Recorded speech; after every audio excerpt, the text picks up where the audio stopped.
Bienvenue sur Kivu Connect Info, votre source d'informations fiable sur la République démocratique du Congo. Aujourd'hui, nous vous présentons un événement diplomatique majeur, l'arrivée du président Félix-Antoine Tshisekedi à Addis Abeba pour participer à la 39e session ordinaire de l'Assemblée des chefs d'État et de gouvernement de l'Union africaine, UA. Ce sommet met en lumière les défis de paix dans la région des Grands Lacs et les efforts pour instaurer un cessez-le-feu durable avec le groupe armé M23. La RDC se trouve à un moment critique où diplomatie, sécurité et coopération régionale sont étroitement liées pour garantir la stabilité et le bien-être des populations.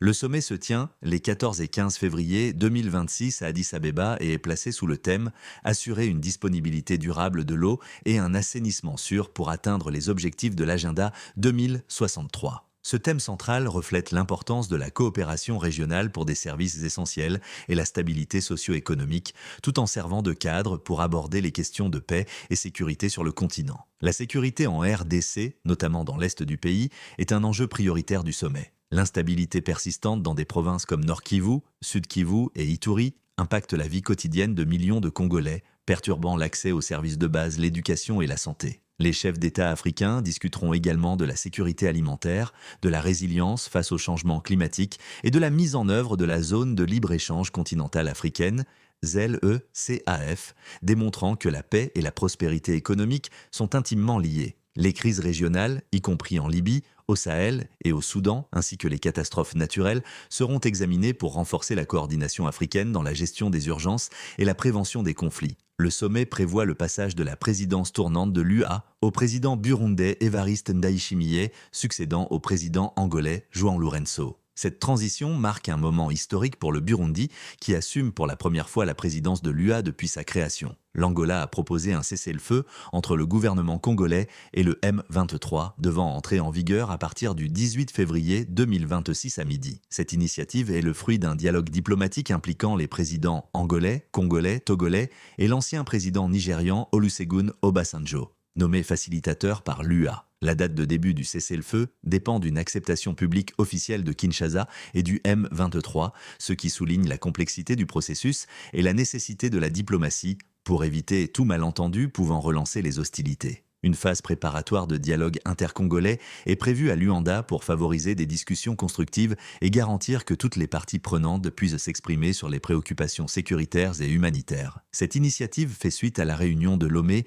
le 17 janvier 2026 visant à consolider le processus de paix en RDC et dans la région des Grands Lacs avec la participation de médiateurs régionaux et de partenaires internationaux. L'architecture de médiation de l'UA repose sur le président togolais Faure Gnassingbé, 5 co-facilitateurs et un secrétariat conjoint UA, organisation régionale, permettant un suivi continu des engagements pris par les parties. Les partenaires internationaux, y compris les États-Unis dans le cadre du processus de Washington et le Qatar via les discussions de Doha, soutiennent activement ces démarches pour garantir la mise en œuvre effective du cessez-le-feu et protéger les civils. Malgré ces efforts diplomatiques, le terrain reste marqué par des tensions persistantes, des accusations mutuelles de violation d'accords et des incidents isolés d'affrontements entre forces gouvernementales et groupes armés, ce qui souligne l'importance d'un suivi rigoureux. La future présidence burundaise de l'UA a indiqué que ses priorités incluront l'eau, l'assainissement et la participation des jeunes et des femmes au processus de paix, conformément à l'initiative « Faire taire les armes d'ici 2030 ». L'arrivée de Tshisekedi à Addis Abeba symbolise l'engagement de la RDC à jouer un rôle central dans la diplomatie régionale et la recherche de solutions durables face aux conflits dans les Grands Lacs. Sur le terrain, la situation humanitaire reste préoccupante.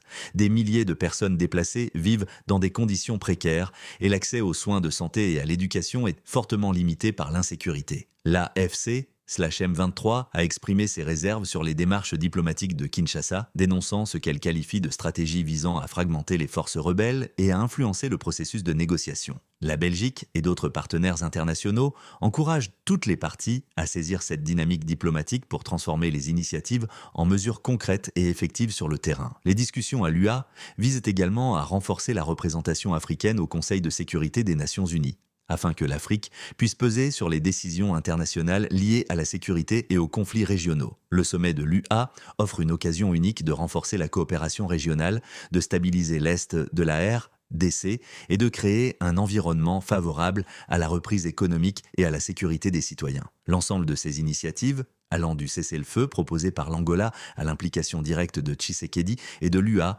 représente une fenêtre d'opportunité historique pour la RDC. La réussite dépendra désormais de la capacité des partis à transformer les accords diplomatiques en actions concrètes sur le terrain, garantissant sécurité, paix et prospérité pour la population.